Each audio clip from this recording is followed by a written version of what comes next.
Welcome to the Vision for Life podcast, an ongoing conversation between the pastors of Fellowship Denver and the church at large.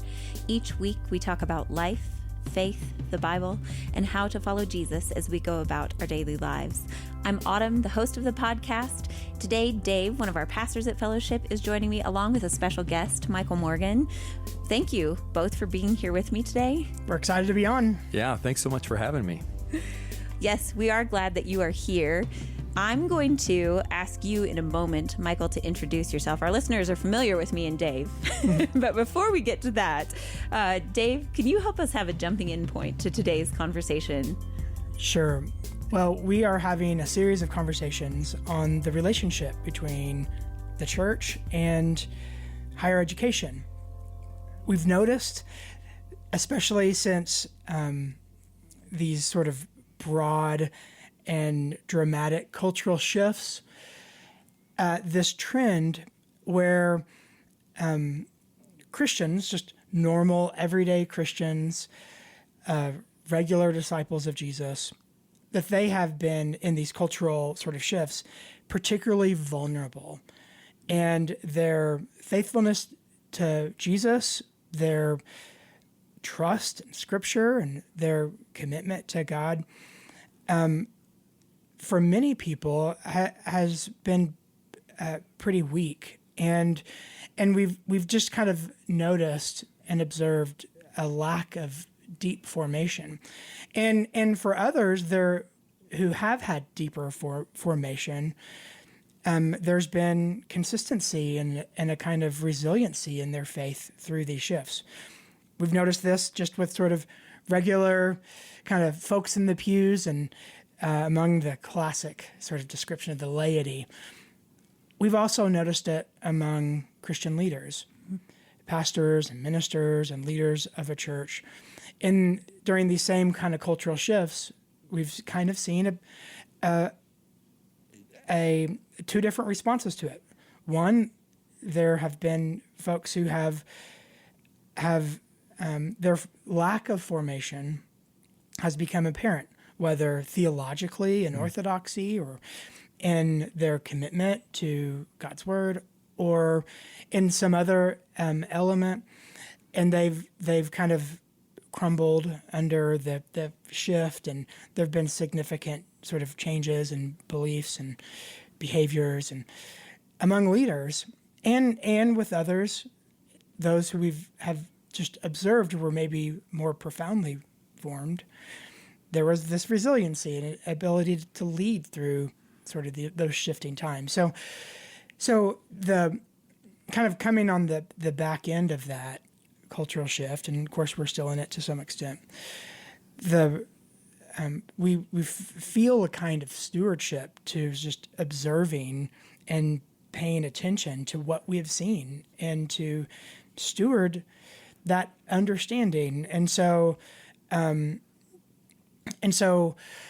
we have recognized that, really kind of going upstream a little bit, who was prepared and formed Christian leaders for this and who wasn't, what institutions and practices and institutions prepared them, which ones sort of maybe purported to prepare them, but maybe it wasn't quite they weren't as prepared as they thought they were. And so this is, sparked this conversation about the nature of Christian higher ed, and really higher ed in general, but the Christian higher ed, and how it is that it shapes and forms people. So that's kind of the broad topic that we're dealing with today, and it hits on universities, but especially seminaries, and then we've also talked about fellowship institutes, so churches, like how do churches sort of steward the people who attend and are part of their churches and create more formational experiences for their people as well. Mm-hmm. And this is where you come in, Michael. We asked you to join us today because as we've made those observations, what Dave just explained to us, we are asking about the role of both the church and institutions of higher ed, particularly, and their formative influence on the lives of people. And you are an institutional leader. not too far outside our local context. So Dave suggested... How does that make you feel? You're an institutional leader. Do you feel like now we're going to throw eggs at you? Yeah. Tar and feather? I'm waiting for that. Yeah, that's coming. I'm sure. That comes later. Right. Yeah. Well, so, just a little background on me. I feel like I'm a practitioner, and I've been a practitioner as much as I've been an academic. And so I've taken the long way around the barn, as it were, in my own theological education. So started out doing urban ministry with a parachurch organization. My wife is Kate, and we've been married about 24 years. And so we did inner city ministry for a few years, and then worked in the prisons for several years after that. We moved to Wisconsin, and I did that for a few years, and taught Bible studies and met with guys one-on-one, and did all kinds of different, there were different types of ministries we were doing: preaching, teaching, accountability, and small groups, and all of these other things. It was a really rich kind of experience, but more and more we felt like we wanted to be involved in the local church. And so 2005, we planted a church actually in the eastern side of the city here in Denver and Aurora. And I pastored there for 14 years. And so it's through this entire process, as I'm doing ministry and I'm interacting with real life people with real life struggles, more and more I'm thinking, boy, I want to be better equipped myself. And so I continued my own theological education, and I was a real sharp guy. It took me 10 years to do a 3-year MDiv program.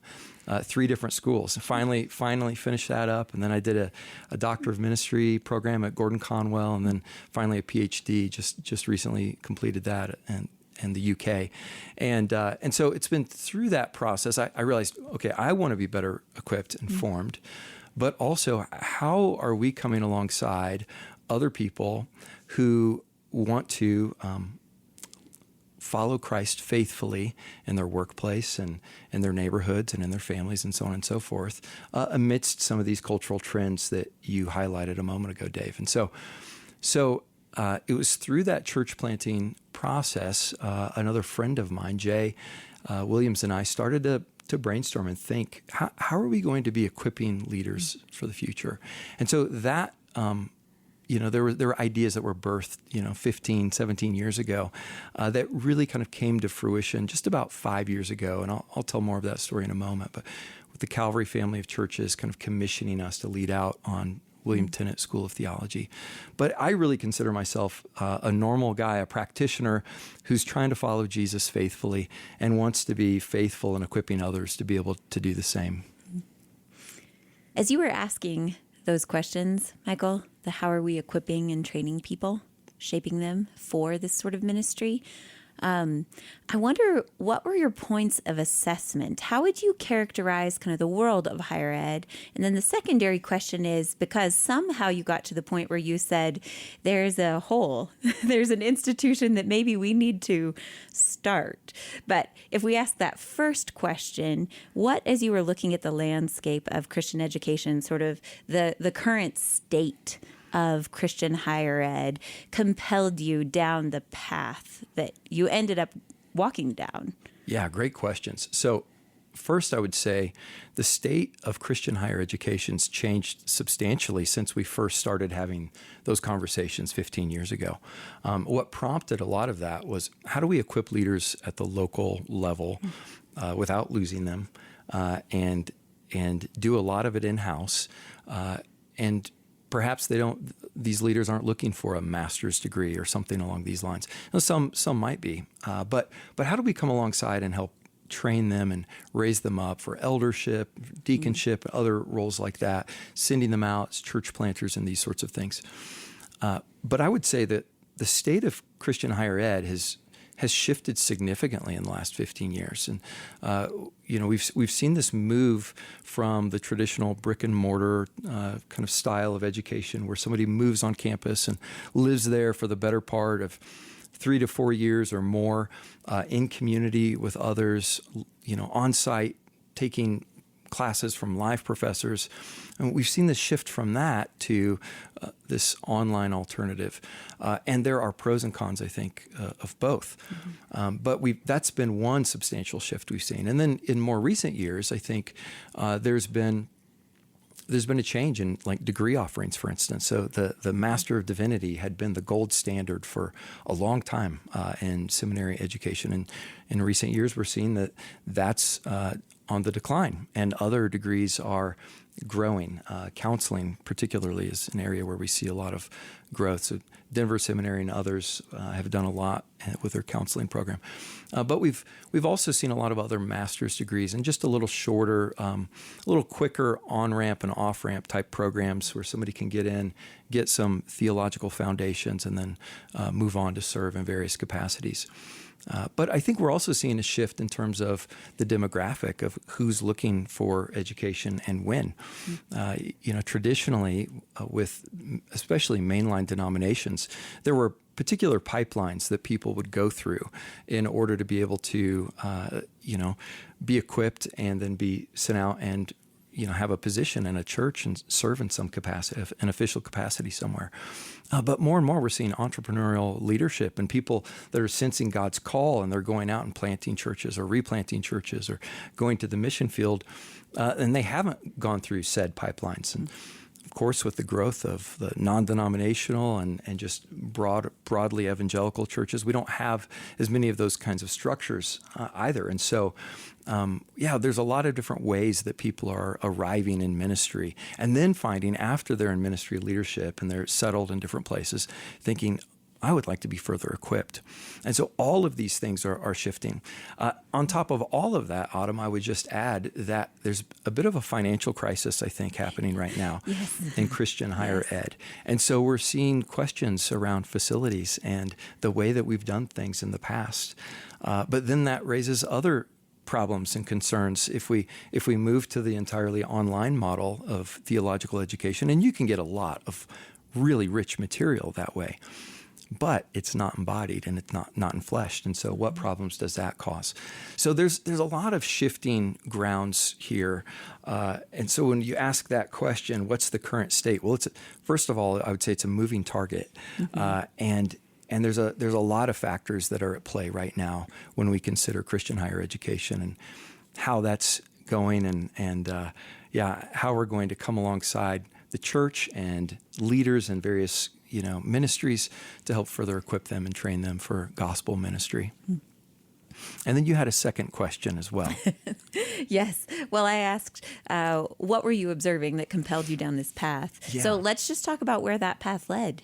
How did you answer that question as you were looking at the shifting landscape? And you said about 5 years ago, this took particular shape. Yeah. So, I mentioned the two primary models, the brick and mortar and then the online alternative. And we looked at the brick and mortar model and thought, that's a wonderful way to receive theological training. But there are some drawbacks. It's expensive. It takes a lot of time. And especially in the Mountain West, we're talking about a massive area. 800,000 plus square miles from western Nebraska out to Nevada, Montana down to New Mexico. And we only have a few select cities in that entire region where you can go and have that brick and mortar experience. So the question is, where are we getting these leaders? Are we drawing them from underserved communities where there aren't these institutions? And I think we are. We're relocating them in highly concentrated numbers in select cities around the U.S., and studies show that many of them don't return to the communities from which they came. So that's a problem. On the other hand, when we're thinking about online education, now that's a great way to help people stay in their ministry context and be equipped where they are, but it's disembodied, as I said a moment ago.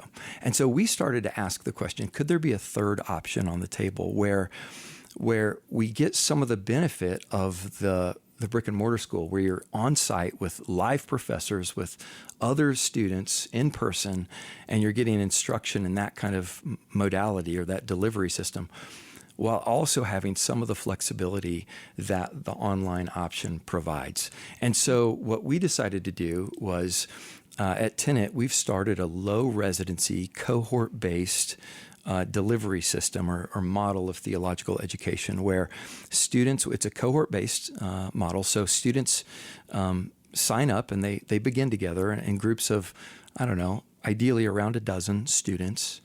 Then they progress together throughout the program, and Lord willing, then they graduate together. But most of the time, they're back home in their ministry context, wherever that might be. And so for us, for a full-time cohort, they would come out 2 weeks in the fall and then 2 weeks again in the spring. And so we just divide the year up, and there's 2 6-month terms. And so they have 3 months to prepare, and they're reading and writing and this sort of a thing. And then they come to residency. And that's where the face-to-face instruction takes place. And then they go back for the next 3 months, and they're continuing to write and this sort of thing. But at residency, not only do we do it in a cohort-based model, but we do it at a retreat center location. As you look at ministry leaders around the country, 80% plus feel like they're on the verge of burnout.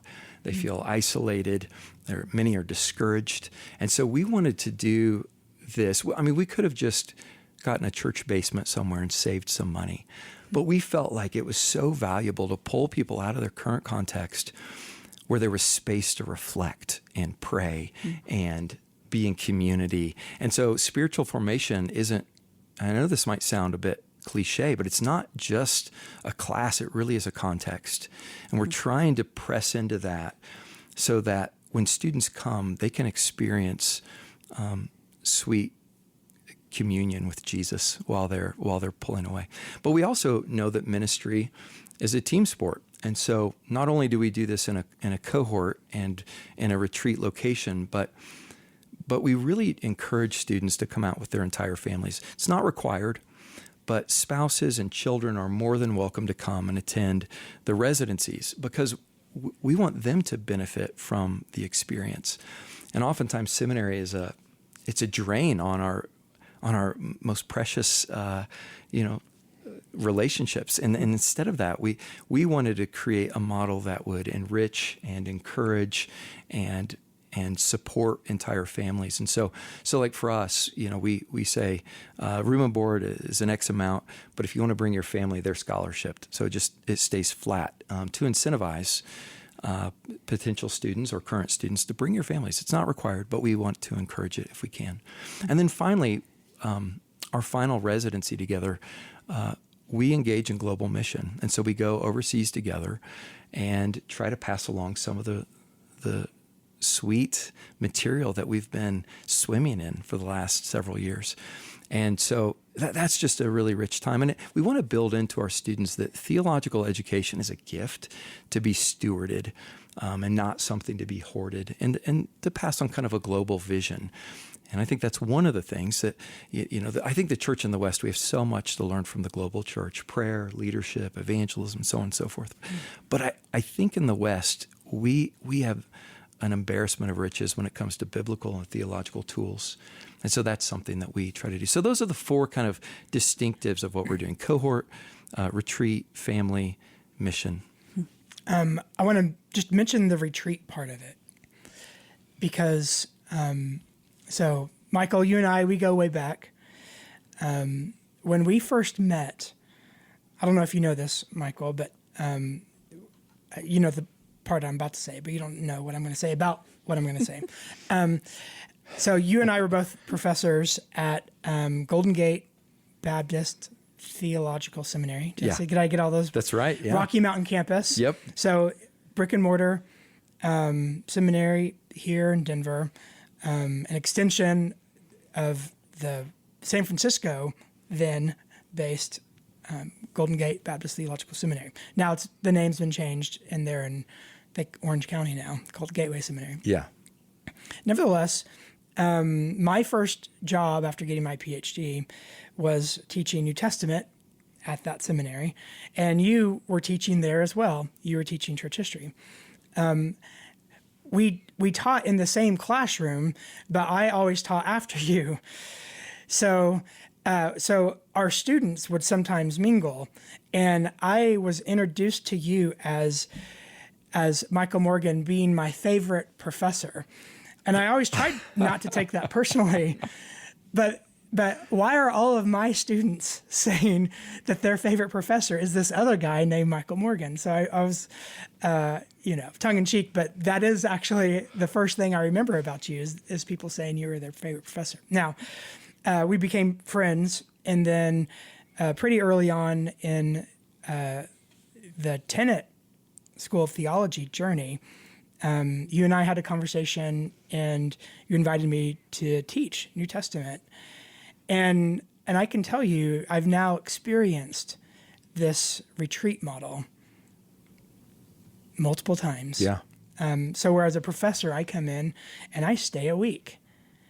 And I teach morning, mid-morning, afternoon, but I have breakfast with the students. I have lunch with the students. I have dinner with the students. After dinner, we often go to to one of these great rooms and talk about theology and talk about what we have been sort of teaching in the context of the classroom, but also about so many other things as well. And I've witnessed over the course of, it's a two week retreat, but my particular class is that 1 week. But even in that 1 week, I've witnessed pretty significant formative experiences that I have a hunch are going to be really foundational for many of these folks who are being trained and these future ministers. So I can just say from experience and just from observation that what is going on at Tennent is pretty powerful, and I've been really thrilled to be part of it, at least in a small part. No, in a big way. Yeah. And you've returned the favor, by the way. I've heard how you're their favorite professor okay. at times. Yeah. You don't have to say that. Yeah, no, it's true. Yeah. Yeah. So that, I guess, we're even. But you're right. There is something powerful, I think, about the retreat. And there's something sweet about that. And we've done little videos, and I don't know if you remember Dave being on one of the videos, but you said in that there's an element of integrity that we see in the retreat center, because when you're having breakfast, lunch, and dinner with your professors, and you're seeing them interact maybe with their spouse or their children, or it's not always, things aren't always perfect. Sometimes you have an argument or somebody's a child's misbehaving or whatever. And the kids don't care about performing well at the retreat. Yeah, believe it or not. Yeah. So, yeah, there's an integrity to what we're doing. I was just thinking today, I think on average, our students, over the course of the program, they're bumping up against around 150 meals with faculty by the end of the program. And I think there is something formative about that. Mm-hmm. Think about how many times, Jesus shared a meal with someone. And I think that what we're getting at here is we're moving beyond a transfer of knowledge, right? A cerebral exercise. But as Paul talked about Timothy following not only his teaching, but his life and even his sufferings and all of these other aspects of who Paul was. And I think that we want to be a bit more holistic in how we're approaching education. Mm-hmm. We've already touched on this question from various ways now in your prior answer and explanation, Michael, about the model at Tennent, and then Dave, what you were observing about the real possibility within the retreat model that is different. But you mentioned, Michael, a moment ago, this matter of online education being a way to reach people who are far from a physical institution. Mm-hmm. So it can be effective in doing that, in inviting in a wide swath of people who don't have to be physically present in the same place, which enables all sorts of things, people in poorer communities, international learning together alongside with American institutions. And this is one of the major tension points that Dave has also observed and that we talked about on the podcast previously, is this question of online learning, the shift toward online learning, how universities have to respond to that. versus requiring in-person learning, so embodied learning. And it's clear through your answers that you have landed on the answer, you and the leaders at Tennent have landed on the necessity of in-person learning for certain aspects of this educational process for the formative effect.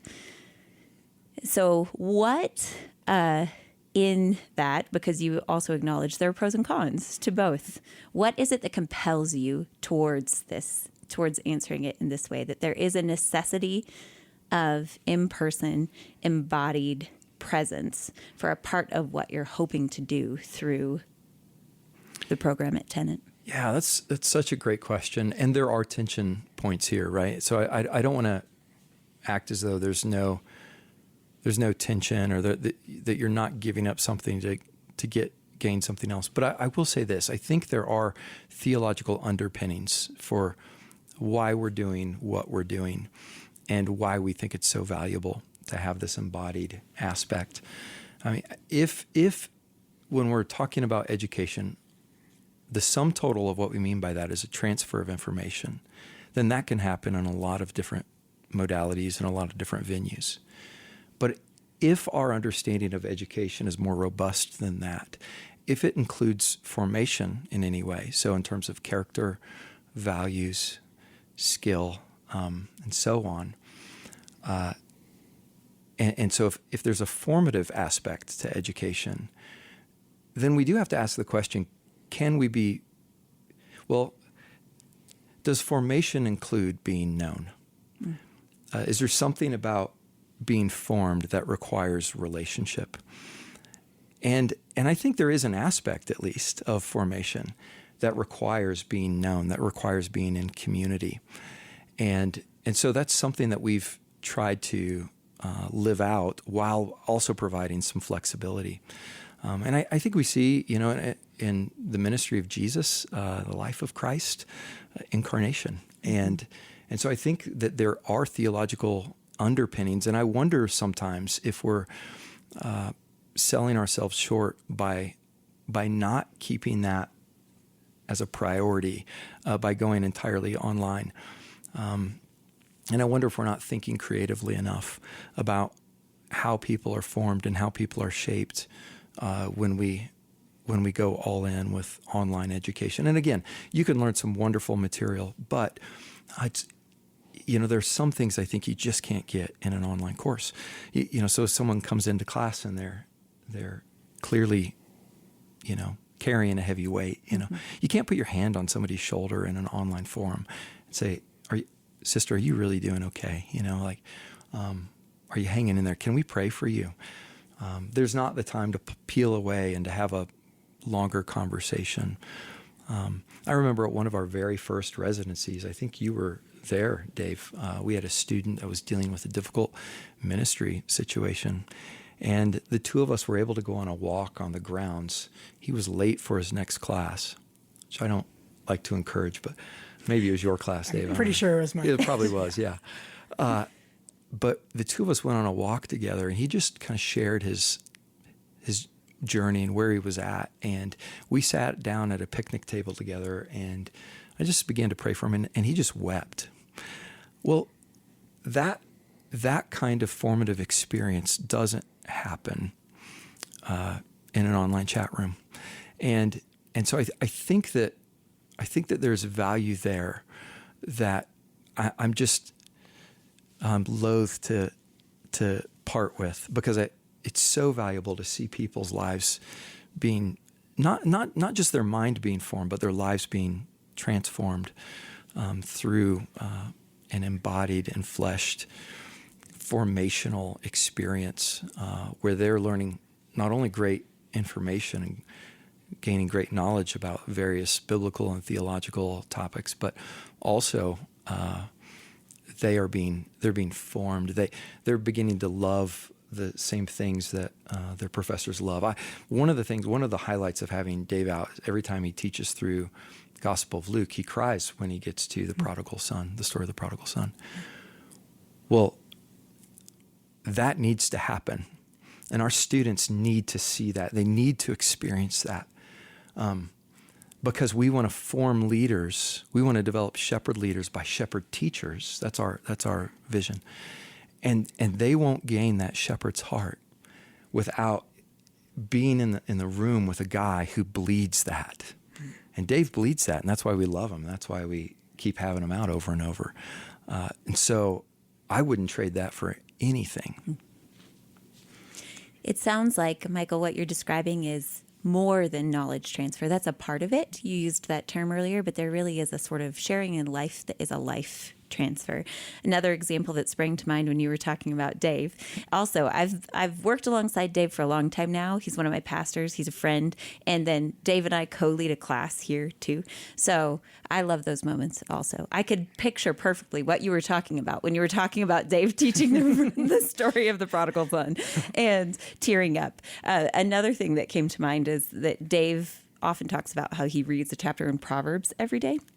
And he exudes the wisdom of Proverbs. There's a proverb for every situation. But I have come to love and appreciate that so much. And it has impacted me in the sense of, now I want to learn Proverbs too. I want to do that each day, to read Proverbs. So that's something that is far beyond just a sharing of knowledge or of something you know. It's a sharing of life. And the way that life transfer works is unique, and that can't happen only through an hour via Zoom. Yeah. So. Yeah. Well said. So based on what you've said so far, I mean, I think an important question to ask, and this is maybe a little bit more analytical. Is it working? In terms of the model, like I've experientially, I mean, I've been in those moments if you've described. I'm kind of all in when I'm there in it, and it seems like it's working. But that's just my own experience as one teacher. From your perspective, as the institutional leader and seeing students come in, and you had graduation last year, your first major graduation, and so now you have some people out there who are the product of Tennent School of Theology, and I know it's a small sample size right now, but I do want to ask: do you feel like it's working? Do you feel like, from what you can see, this kind of experience translates into the kinds of leaders we're hoping that God turns these people into? Yeah, that's your questions, both of you. They're so rich. So thanks for your thoughtfulness leading into this. Let me just begin by saying we have so much to learn, and we are new, we're small. We're just coming out of the gate. And so I don't think we have the corner on this by any stretch. We have a lot to learn. In fact, just last week, took kind of our top leadership, and we flew out of state, and another seminary hosted us, and we spent a few days with the president and his cabinet of another institution. And they were just so gracious with us, and they just kind of lifted the curtain and allowed us to spend time with each of their top leaders, whether it be with advancement and fundraising, or enrollment and admissions, or administration, or academics, and so on and so forth. And we learned so much from them, and I know that we have so much to continue to learn. Now, that being said, I do think that we're seeing some fruit here in the work that we're doing. And the Lord's just been really faithful, really gracious. And I've had the benefit, because of our modality, we can fly in, or have guys like Dave drive down, just top flight thinkers, scholars, and practitioners to be involved in the work that we're doing. And so who doesn't want to come to Colorado and stay in the mountains for a week or two, and stay at a lodge. Easy sell in that way. That's right. Yeah. It's a pretty easy sell. And so we're able to bring in a lot of really top flight people to teach with us. But more than that, and like you said, we have a very small sample size, but when you look at those who have gone through or that are nearing the end of their time, we can point to stories where we can see evidence of God's grace at work in their lives. So we had one student in our pilot group who just graduated in the spring, and so upon graduation, he was already pastoring a church in another state, a pretty good sized church is doing well, and they're looking at planting other churches, and so he was hiring on another associate, and part of their salary package was, oh, you're going to go to Tennent, by the way, just so you know, if you come on staff here with us. And so now he is a student enrolled at Tennent and is going through the program. And now that church has said, you know what, we believe in what's happening. We're going to support Tennent. And now they've asked me if I'll come out in the fall and teach at their church. And so there's a relationship that's forming there. Well, why? And I think the why behind that is because the student that went through the pilot group felt that was so valuable. Whoever he wanted to bring on to serve with him, he wanted that person to also have that same kind of formative experience that he himself had while he went through Tennent. And so there are others as well that we could point to. But I think even with the small sample size that we are seeing fruit, evidences of God's grace and his kindness at work in and through our students and our small sample of graduates. And we're just praying that the Lord will continue to use it. We're just trying to, it's really simple. It's in many ways, is there fruit from Christian discipleship? Well, I would hope so. So we try to love people well, be in real relationship with them, talk about Jesus a lot, love God with all of our mind, dive into the scriptures, and do life together as Dietrich Bonhoeffer kind of envisions it. Do a little bit of life together where we're rubbing shoulders and able to hold one another to account and kind of, rub against each other at times and stretch. And so what's the result of that? Well, I think that we see a model of that beyond the institution. Even if Tennent went away tomorrow, I think if we're doing that, we're living life with people and digging into the Word with them and trying to grow and be intentional in the way that we are discipled. Hopefully there is a lot of fruit that is the result. So I'd say we are seeing some fruit, and we're praying for much, much more. Michael, who is Tennent for? As you're envisioning the students who would attend, what's the pool that you're pulling from? Yeah, that's a great question. So I would say anyone who wants to, let me back up. A lot of people look at seminary and think that if I want to be in vocational ministry, then I should go get a degree. And I just want to say up front, that's not what qualifies, nor is that equivalent to God's calling on somebody's life to lead out in ministry. And so seminary is not necessary in that regard or that sense at all. And so I just want to put that out there because so many people, I think, have a misconception sometimes when they're considering seminary.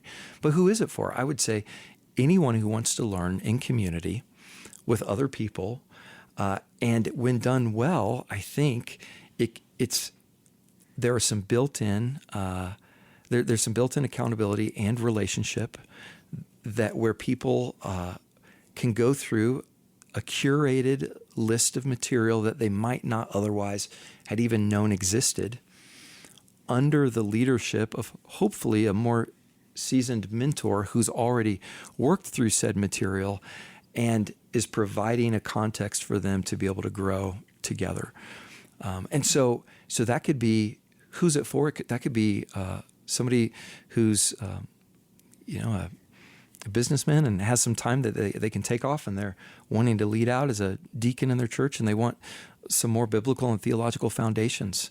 And maybe there's, I love seeing education happen in the local church. And that's one of the great things about the institute that you guys have at Fellowship is providing that. But sometimes in the local church, it can be hard to have in-depth discussions around certain questions or certain things, or, and you guys have Dave, so that, Fellowship might be the exception here. You have a New Testament scholar, is one of your pastors. But Greek, for instance, or Hebrew can be hard in the local church. And so the academy, I think, can come alongside the local church. And so if there are people, whether you're, like you said, a lay leader, Dave, or somebody that's aspiring to ministry, maybe a church planter, aspiring church planter, replanter, somebody who's currently serving in ministry as an, whether it be a vocational or lay elder, or missionaries. I think all of the above would be a great candidate for what we're doing. We have people right now who literally come from overseas. Our model allows for them to be on the mission field and come back for residencies and then go back and serve overseas in another context. So I think it's pretty open in terms of who might be a good student. But I would say somebody who's teachable, somebody who wants to be stretched and wants to learn and would like to do that in community. I think every class that I've taught represents that diversity.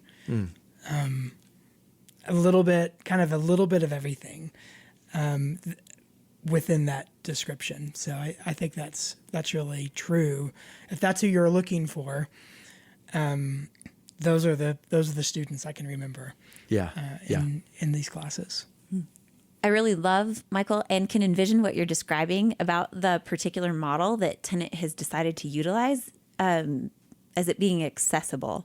And you've mentioned this in a couple of different ways, but what you just highlighted about the diverse pool of students, that it really is for anyone seeking this kind of theological depth and leadership training and opportunity, and that because of the retreat portion of it, the requirements for the part that is in person, that is embodied, that people can fit that into their schedules and anticipate it, and then because you're doing it in the way that you are via the retreat model, that it actually is something they can also look forward to. I'm sure it is intense and intensive, but also with the opportunity to bring family and to enjoy some time away. I keep thinking about the accessibility of that to a wide variety of people. And I really love that about what you're describing about this model. I want to pan out for a moment and ask you just an opinion question, but something that we're kind of discussing and considering from different ways in this whole series of conversations. And that's, what would you say is the role of Christian higher ed? Yeah, I think the role of Christian higher education, and I alluded to this a moment ago, but my hope is that we would work with and alongside the church and the local church. I so value, I've been a pastor. I was a church planter. I was a pastor. I'm an elder, my current church. I love the local church, and I want to see local churches thrive. And so I think when done well, Christian higher education can complement some of the equipping that happens in the local church. And I hope that it not only complements with information, as I've been saying throughout our time together, but also complements in ministerial formation and leadership formation, because we want to see people come away not just with more head knowledge.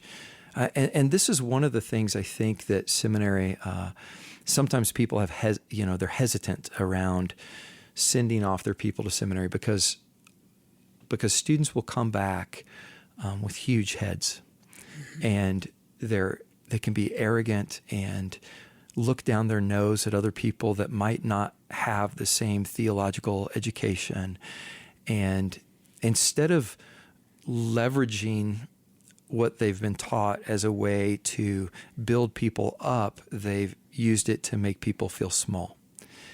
And that's so sad. And it's so contrary to the gospel and who Jesus is and what he's called us to be about. So I would hope that Christian higher educational institutions would be intentionally aiming to help form students spiritually And I've said this a few times as well, but I'll just name it again.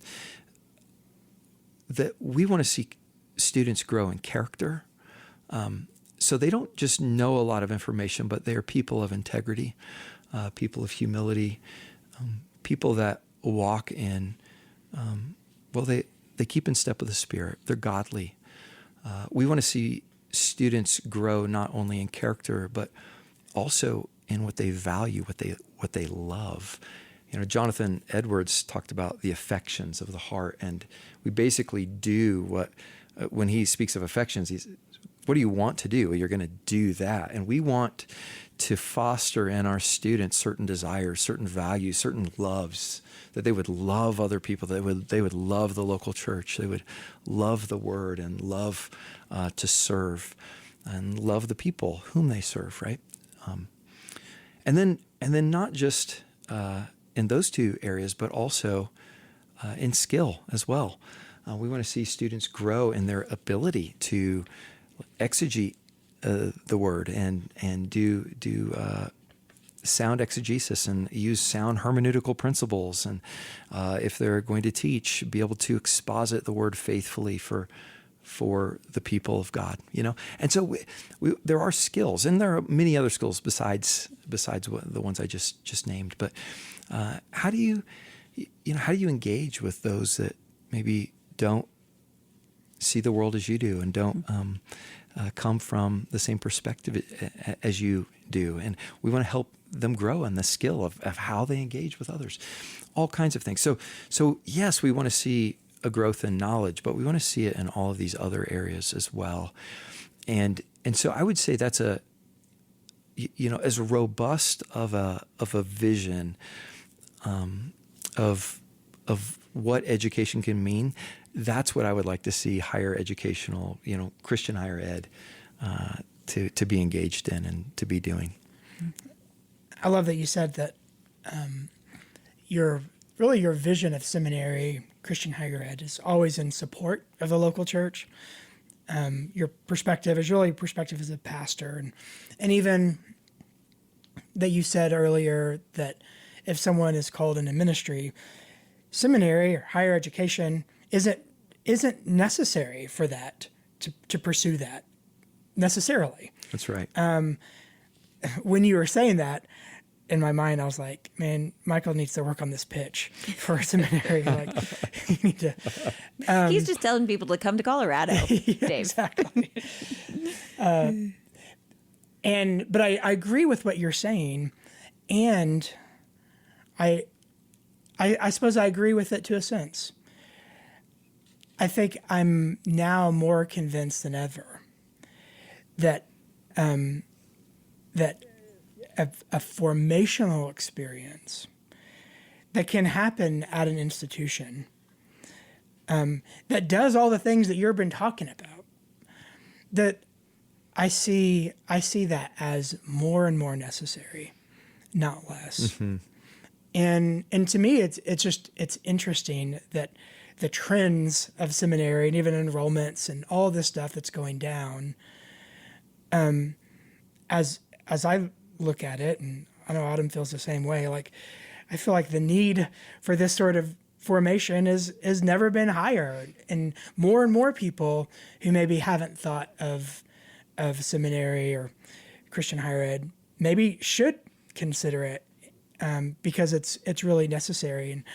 But I so appreciate how you've sort of discerned the kind of formation and the kind of education, and knowledge puffs up, love builds up, creating a context where people can acquire the information and knowledge that's necessary to be competent ministers and to do skillfully what they're called to do, but do it in a way that exudes love and builds up and doesn't lord over people, mm-hmm. or use knowledge as a tool to manipulate or to think that one's over another.